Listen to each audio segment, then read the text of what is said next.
Okay, cue the special music. We're not going with the normal intro. We're going with the Eagles fight song. The Philadelphia Eagles are going to the Super Bowl, ladies and gentlemen, after performing what was really, I think, one of the most efficient games of the year, a dismantling of a really good Washington team, 55 to 23. We won the turnover battle 4-zip, and we are going to the Super Bowl. Welcome to a special edition of the Bird Brains. This is the first time we're all in remote locations. I happen to be in Tampa visiting my brother on vacation. My partner, Mark, is in North Myrtle Beach. Hey, Mark, it was really cold when I got down here. I know it was like last Wednesday, it was like 29 degrees down here. I know you guys are feeling the effects. Nobody in Philly is going to feel sorry for us, by the way. I'm not gonna even complain. But I will say we got 5 to 6 inches of snow, which Oh, isn't that's crazy. that's a lot even up north. I mean that's that, Yeah. but down 5 to 6 down here was like 2 feet. No, no, the It's, South can't handle snowfall like that. it's not their fault. They're not prepared. No. We don't have big plow trucks and salt. I remember when I went to school in Memphis and it didn't snow at all. It was just a chaos on the streets. But let's jump into this thing. I first want to mention that this special Super Bowl edition of the Bird Brains is sponsored by Gateway Mortgage. Call our friend Chris Wilhelm if you have any mortgage needs at 856-810-1222. Chris Wilhelm, Gateway Mortgage, 856-810-1222. Our engineer and producer is Joe Gangemi of Sweet Recording. If you have an interest in doing a podcast, Joe's a great guy to reach out to. Contact sweetrecording.com.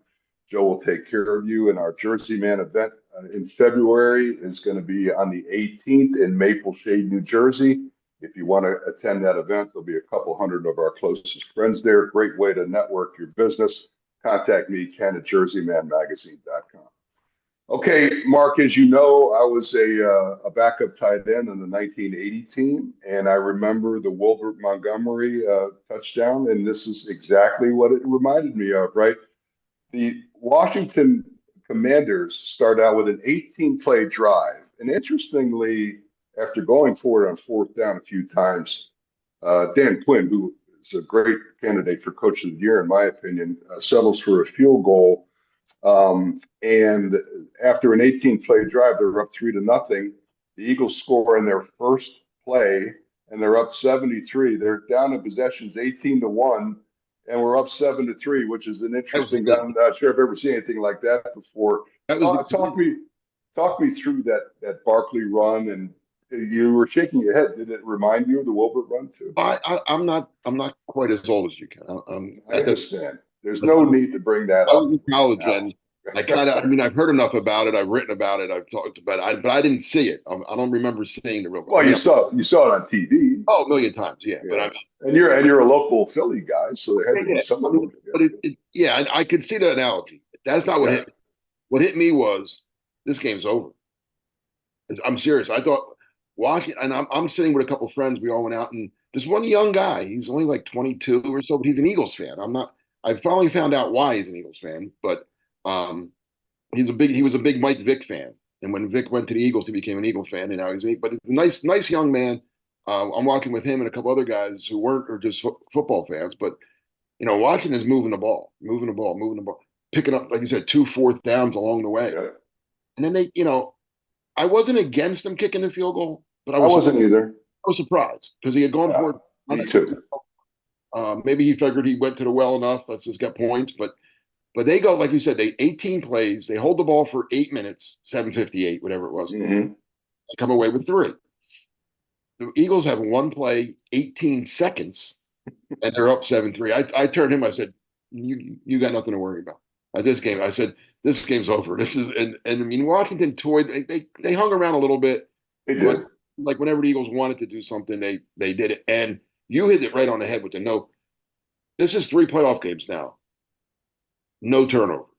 Right. Basically, if and for the most, but not always. It's not 100%. But if you're a good team, and if you're in the playoffs, you're probably a good team. If you don't turn the ball over, and the other team does, you're Hmm.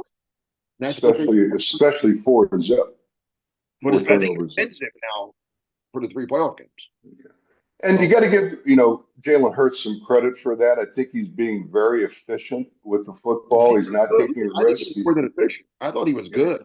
yeah. I mean, it wasn't just Barkley. I mean, Barkley was Barkley, but Hurts made a lot of big throws, a lot of big plays, and again, didn't turn the ball over. That's So that's the, important. the Barkley stats, 118 yards rushing, 3 touchdowns. Jalen Hurts, 20 for 28, 246 yards in the air, 1 touchdown, no interceptions, 3 rushing touchdowns. How about the fact that the Eagles had 7 rushing touchdowns in that game, and for the year, the Dallas Cowboys had I six? love that. That's What's the that? greatest stat ever. That really is. It really is the greatest. I use that in my story on Ram Sports. I'm like, how impressive is it to score 7 touchdowns in one game? Well, Dallas had six. All season they had six. So that's a heck of a stat. That tied the record for um most touchdowns in a playoff game, going all the way back to 1940. I'm sure Ken, I'm sure you remember those your Chicago Bears in 1940 scoring 7 touchdowns in I think it was a 73-0 win over Washington. I'm not quite that old, but I do remember the '60s Chicago Bears. Let's talk a little bit about how they were able to contain Jaden Daniels. I thought Jaden Daniels, for the most part, played okay. His line is 29 for 48, 255 yards, 1 touchdown, and then 1 interception he threw late in the game. Mitchell picked that one off. But whatever you want to call it, the muddle rush, the crush rush, it was an effective strategy against a very mobile quarterback. And I really think it's going to be the strategy that you have to play Mahomes with, because if you let Mahomes break contain, he's going to hurt you. We're going to talk about the Chiefs Eagles matchup here in a second. But would you agree, Mark, that Mahomes is so mobile and has so many tools in his arsenal that you really have to try to box him in somehow? Yeah, I mean, he's just, and even then, he'll find a way. Mhm. This is in a class of his own. He really is. I don't want to say it yet. He has to do a little bit more, but Well, he's in my top five right now. yeah, oh, Top he's my five top three quarterbacks. right Yeah, now. yeah, He's my top three, but he's closing in on 1 and 2. yeah. Uh, he's amazing. He really is. Yeah, I can't say enough about Patrick Mahomes, but back to the Eagles. Something happened, Ken. Something happened, and I wish if I was still there every day, I'd have gotten to the bottom of it by now. Nick Sirianni's a good coach. He's not doing the controversial stuff, and he hasn't done it for a while. Ever since that bye week when he got in trouble, and you and I Yeah, both agree. Jackson. He Somebody almost brought him was in. Jacksonville. Yeah, oh, that's right. But somebody brought him in the office and had a talk with him, and he's Somebody tightened did. it up. Maybe I think it might have been the wife. He listens Oh, to her. No, but somebody did something because listen. We were all very critical. I was critical because you kind of had to be critical. He was costing them. In a couple games they won, but they won not because of him. They won because in spite of him. No, he's become a good coach right now. And same with Jalen Hurts. Hurts early in the season was turning the ball over. That was his one problem he was having. He fumbled a few times, drew a couple bad picks. Well, he hasn't turned the ball over in a long time, and mhm. that's winning football. And I got to give Sirianni credit for the team's ready to play. They're together. They're a unit, man. They're fired up. This team likes each other. They have energy on the sideline now. Um, it's interesting. I don't. Too. You remember when they were criticizing Hurts that he was very aloof on the sideline last year? They're not showing any shots of him doing this year, but I have a feeling that he's even interacting more with his teammates. And this team looks like it's poised. If you're asking me who the better team is right now, listen, to be the king, you got to kill the king. And right now, the Chiefs are the king. But I think the Eagles have a chance to pull this off. Let's talk about some other issues during that game. Landon Dickerson had to replace Cam Jurgens at center. He gets hurt. He tries to play through it. He can't. Cam Jurgens, who, by the way, insisted on putting his pads on for that game. They weren't going to dress him. He said, "No, I got to be out there just in case." thank goodness he was, and he came in with a bad back and played really well. It just goes to show you uh, the toughness that these players have these days, and the will to win is there for the Eagles. It is, you say that, but like those guys, yes, I got to give Jurgens and Dickerson a lot of credit. They really and they were tough, but that's how it was when you played, right? Guys played that way. And a lot of guys, not I don't want to name names, but there are guys playing in the NFL today that would not have done that, right? I'm not going to. Well, the financial incentive to maintain your career for extra years is so great that players are advised, I think, by their agents and the representatives, hey, listen, if you're next to get out of there because it's just going to, but this team seems to put team in front of personal goals, and that is usually All where time. the championship DNA sits in. Let's talk about a rumor floating around that Brandon Graham could come back from a torn triceps that he suffered on November 24th and play in the game. Number one, I don't think he should do it because he wouldn't be as effective. Number two, I think Nolan Smith is playing really well, so I don't see that happening. Do you think there's any way you can come back from a torn triceps? And But he will. Here's my take on that. Brandon Graham's he's one of the few guys I covered. That's how long. I mean, I've been gone 8 years, and him and Lane Johnson, I think, are the only two guys that I actually know from the on so the you're team. getting older too. Almost so. Uh, but I think they're gonna take him off injured reserve. They'll put him on the roster. They'll send somebody down, whoever, some guy that never dresses for a game anyway. Um, but then come Sunday, he'll be inactive. But they'll let him be part of the Super Bowl hype during the week. He'll give him a million interviews in New Orleans during the week, and he'll be talking about how he's going to try to play, and it'll be the greatest. It'll be every out of town writer will write the story. It'll be all over ESPN and Fox Sports and this, that, and other thing. But you're right. First of all, he's not. How effective can he be after missing all that time? Yeah, I don't know. I don't even know what his win would be like at this point if he And could the other find guys that. are playing. It's not like they missed. I hate to say it, but they didn't miss him. Nolan Smith has played much better since Graham went out. Sweat's playing well. Um, who's the other guy in the rotation that I'm not thinking of right now? On the outside, is it Hunt? Oh yeah, the Yeah. rookie, he's played well. So Hmm. yeah, I mean, listen, everybody loves Brandon Graham, and maybe they do even dress him for the game, but I can't imagine he's going to make. Maybe hey, I've been wrong before about stuff like this, but Well, dressed or not, Willis Reed coming off the bench and limping on yeah, his. that's what it would remind me about actually. But dressed or not, he will be out there for the coin toss. He'll be a big part of the Yeah, Super Bowl. and that's all great. I love all that, but I don't think he makes a difference in the game. To be honest. Let's talk about a guy that stepped in for Nakobe Dean, played really well. I think Oren Burks had 9 tackles and a sack. Zach Vaughn continues his great performance, 12 tackles, a fumble recovery. I don't know if you saw any of the highlights, but Jalen Carter actually jumped over a blocker. Brian Baldinger posted this on his Twitter feed yesterday. Now, you saw Saquon jump over backwards over a tackler. I've never seen a defensive lineman jump over a blocker I get because that. those guys are big. But you talk about the athleticism there. And Jordan Davis with a sack. I mean, that was a pleasant surprise, right? So again, this defense is just gelled and is getting consistently better under Vic Fangio. It's really exciting to see. This team, excuse me. I hate putting labels on and comparing, and I really hate it when people say this. This is the greatest because ever because ever is a long time, but I think this team's better than the team that won the Super Bowl. Oh, I absolutely think so. I think But it's better. now, you don't do you think this defense compares to the Buddy Ryan defense with Reggie and Clyde and Jerome and those guys? No. No. I mean, collectively, individually, no. Individually, no. There's nobody on this team as good as Reggie. There's nobody. I don't think ever There been in the wasn't there wasn't anybody ever as good as Reggie. and Jerome and Clyde and Dean is a good linebacker and it's but there's no Seth.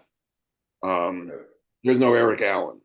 I mean, so individually, no, but as a team, as a collective team, it's very close. I mean, this team is doing things that that team didn't do. So um, I just think, and again, I got to go back to Nick Sirianni. I can't say enough about. I don't think I've ever changed my mind about a player or a coach the way I have about Nick Sirianni. Well, I thought he was a buffoon.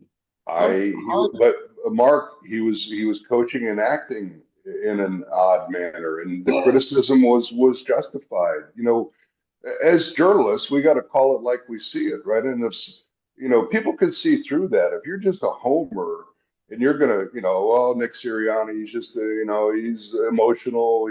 He's a team guy. Oh, he's a macho guy. He's gonna go. Well, what's nonsense? I mean, you and I have had Dick Vermeil and other people that have been years and years in the league, and even though Coach Vermeil would never criticize Sirianni, but he said overall that this tendency to go for fourth down in your own territory in the first quarter is just, and those are the kind of things that Nick was doing, and he's calmed down here, and it's great. Just that was terrible. Some of the on the field things that he did, but then some of the off the field stuff bothered me too. Oh, yelling at your own fans, He's not acting, immature. Yeah, he's not acting like a little like a little like Harry High right. School, as people like to call it. He's been. I really come around on him. I really have, and I don't mind saying that. The guy, I like saying that I've changed my mind about him. Well, number one, you can't fault his record. And number two, he wants players to get better. He's getting better, so he's walking the walk, and that might be one of the reasons why the players are so behind him right now. So the here's a Eagles are going. here's Go a ahead. note on Nick Sirianni. So he's been to 2 Super Bowls in 4 years. This would be his, he's been now he's this will be two in 4 years. Two other coaches in the history of the game have gone to 2 Super Bowls in their first four years of coaching. Joe Gibbs and Mike Tomlin. Huh. That's it. The list Okay. stops. Well, Pretty impressive. it's rarefied air. The Eagles are making their fifth Super Bowl appearance, their fourth since 2005. Of course, we won the game against 2018 against the Patriots. So, Probably. this 20-year run that the Eagles have been on under Jeffrey Lurie and Howie Roseman, when they first came out with that comment that they're the gold standard, I laughed out loud Yeah, we because all the Patriots were so dominant. And how do they have? But anything is you know what? Right now they are. Kansas City's a dynasty, and I wouldn't say they're necessarily the gold standard, but they're certainly in the top two or three the last 20 years. This team has had a tremendous amount of success under this regime, and you can't deny that. I'm bothered by this fact. So I covered the team for 32 years. They went to 1 Super Bowl in that span and lost. I retire. After 32 years, I think I was entitled to retire, right? Yeah, yeah. They've gone to 3 Super Bowls in 8 years. I guess it was me. Well, you know what? If you spread a rumor that you're coming back, the Eagles might throw some bonus money at you to keep you away. Right. Yeah. I mean, think about They won't let me that. come. Let's talk about the matchup between the Chiefs and the Eagles. I have a couple of opinions on this. Why I do think overall the Eagles are a bit better team, but a couple things about this game concern me. Number one, Steve Spagnuolo is an excellent defensive coordinator. He's a master of dialing up blitzes. And that's one of the things that Jalen Hurts is not great at. These side adjust routes, the fact that he doesn't really go through his progressions with patience. I do think Kellen Moore has helped him in this regard, but you know that Spagnuolo is going to dial up the heat against Hurts, and how he responds to that, I think, is going to make the difference in the game. The other reason why I think this could be a tough matchup for the Eagles is Vic Fangio doesn't like to spy. And if you don't put somebody, if you're able to contain Mahomes, but if he breaks contain, there's really nobody there. And he could break off, a couple of 20, 30-yard runs. Those two things about the game concern me. I do think we have a better rushing attack. I do think our passing game is probably as good as the Chiefs. I think in every other category, it's a good matchup, except I see those two things that may be a problem. Well, yeah, I'm looking forward to this game in terms of because I like the chess match part of football. if you know like the strategies, the X. I maybe from being around it so long. Um, and I think you're going to see. I think Kellen Moore versus Steve Spagnuolo is going to be very, like you said. Spags is going to blitz. We know that. I mean, that's just what he does. He learned from Jim Johnson, and he's probably taking it to another level even. So, what's Kellen Moore going to do? Kellen Moore knows he's going to blitz too, right? I mean, Kellen's not. They watch more than we do. So, Hmm. what does Kellen Moore come up with to offset his blitz? And then what does Spags do to counter that? I'm looking forward to that matchup a lot. And then I'm also Yeah. looking forward to Andy Reid because that's Andy runs the offense. I mean, he has a coordinator. I don't even know who the coordinator is now, but Is it Nagy or is Nagy yeah, the quarterback coach? it doesn't matter. It could be Yeah, anybody. right. It's Andy versus Andy's calling the plays. Yeah. Andy versus Fangio is going to be an interesting. Well, like you said, he's not going to spy Mahomes. So, but what is he going to do? He's got to do something. And then how does Andy counter and go back? So I'm looking forward to a lot of that. Um, Yeah. it's going to be fun. It's going to be fun. It's going to be a good game. I mean, 2 years ago they played. It came down to the last minute, right? So Yeah, and I think the Eagles are a better team this year, as we talked about, as they are than they were. I do think that coaches like to do the unexpected. So the fact that Fangio doesn't like to spy, maybe that prompts him to spy. They're always looking for a way to well, knock people off stride. yeah, but Vic's old school. If he doesn't do it, he ain't gonna. I mean, maybe, but I think Vic's gonna do what Vic does. Don't you? Um, Better than I do. yes, if I had to guess, I would say that. The other thing that concerns me, the Chiefs they have a championship DNA, and they know how to win, and they play big when the spotlight is the brightest. Um, it's going to be a tough task to unseat the Kansas City Chiefs. But you and I kind of like boxing, right? I mean, this you don't really see great heavyweight fights anymore. This is a true Yes, sir. heavyweight fight. It would not surprise me to see a 45-41 type of a game. I do think that with the conditions the way they are inside in the Superdome, that this could be a high scoring affair. By the way, if you're interested, if anybody wants to put a couple shekels on this, I am taking the Eagles in a teaser +8, and I'm going to tease the over, going to bring that number down. So those are my gambling plays if anybody's interested. Kansas City's favored by 2. Kansas City's favored by 2, so the Eagles would be getting 8, and then you're going to bring the over and under down too. Right. I Here's something I'm concerned with, especially after what as great as the Eagles played last week against Washington. The one guy in Washington, and you mentioned this prior to us starting the show, is that Zach Ertz had a heck of a game. He did. It was Um, good. It was actually good to I see. love that. Every Eagles fans has to be a Zach. I He's don't one of care my if he's favorite playing for players anybody. I've covered. And he's in my Did you top. see the Did you see the emotional thing that he had with Fletcher Cox after the game? That was pretty cool. Those guys, they were teammates for a long time, and there's a lot of respect there. Kansas City's got a tight end that's pretty good too. Oh yeah, You're going to have to. Somebody's got to take care of it. I mean, the Eagles. That was the one flaw the defense had. If they're you better. They're better this year. Zach Bond is better at it. Well, you better They- take. they- Well, I'm saying if they let Ertz go for whatever many catches and yards he had, yeah, better be a little better this week against Kelsey because yeah, yeah, Kelsey's yeah. I agree. better than Ertz. So um, that's one thing I'm sure Vic's working on that now. Like, hey, we can't let the tight end kill us again. It was okay last week because we scored 55 points, but yeah, they can't let Kelsey go for crazy numbers. Hey, before we sign off here, Kellen Moore is emerging as the favorite for the Saints Or job. I think it would be tough to lose him, but probably deserving of a head coaching. There's only one job left. It's the Saints, and I think Mike McCarthy is going to interview for it again too. I But think they're actually coming in to interview more now because they can't do it, I believe, after Wednesday. They've already done the internet interview with him, and now they're coming in person to see him. Who do you like to get that job? it's either Moore or McCarthy. I thought it was a slam dunk with McCarthy, to be honest, early on. I Yeah, didn't. I thought when McCarthy mutually parted ways with Dallas that he knew he had something lined up, or he wouldn't have, left. But maybe he didn't.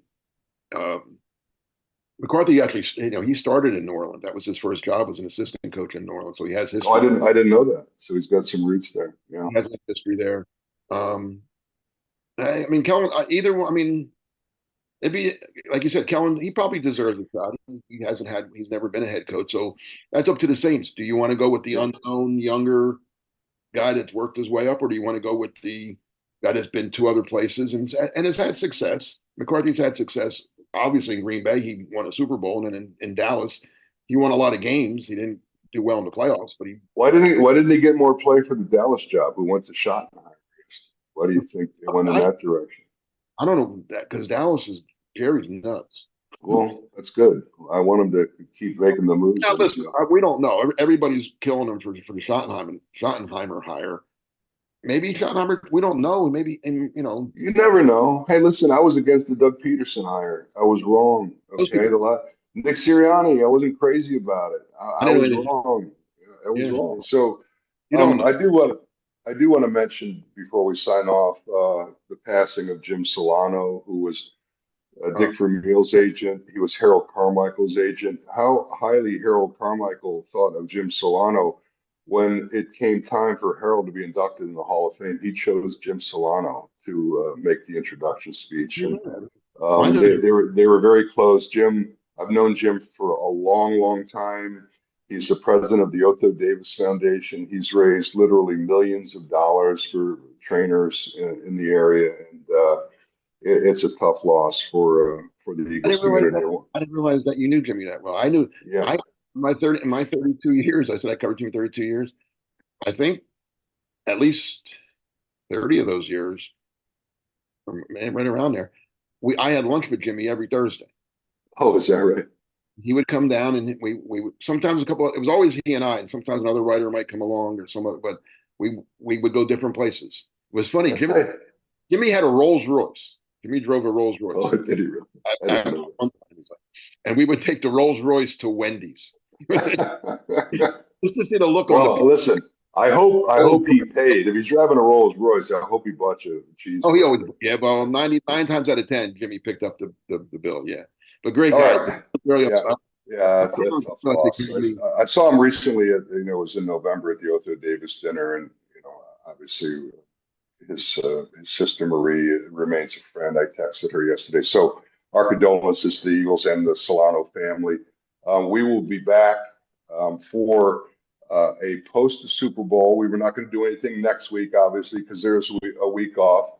Now, the following week's going to be interesting because I'll be in Las Vegas and we're probably going to have to do another remote broadcast. And I might be a little bleary-eyed. If we're going to do it at 9:30 in the morning, it's going to be a 6:30 wake-up call. We'll do a little later. Yeah, so we might have to go a little bit Especially later with that, but it'll be really early out in Vegas. Right? it's going to be, too early for me. But maybe I'll just be up. I was Maybe I thinking we won't. might go to New Orleans and I won't do go a to. live New Yeah, Orleans. I'm committed to this. Otherwise, I All won't right. be there. But anyway, we're excited. We hope you are. The Eagles are going to the Super Bowl, ladies and gentlemen, and we'll be here in a couple weeks to cover it. For my partner, Mark Eckel, this is Ken Dunek. Thanks for watching the Bird Brains with Ken and Mark, everybody. And we'll see you in a couple weeks.